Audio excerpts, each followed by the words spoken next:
sa mundong ito, laking tuwa ng magulang mo, at ang kamay nila ang iyong ilaw.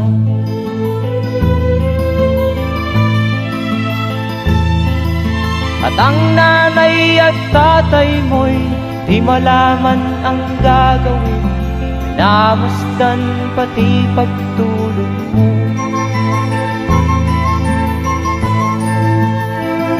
At sa gabi nagpupuyat ang iyong nanay sa pagtimpla ng gatas mo.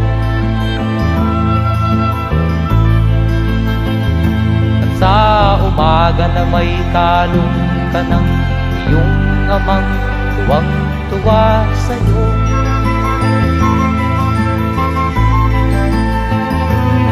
Ngayon nga ay malaki ka na, nais mo'y maging malaya, di man sila payag, walang magagawa.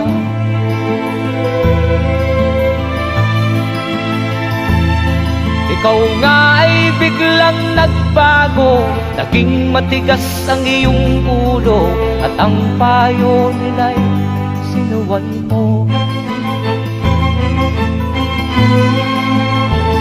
Di mo man lang inisip na ang kanilang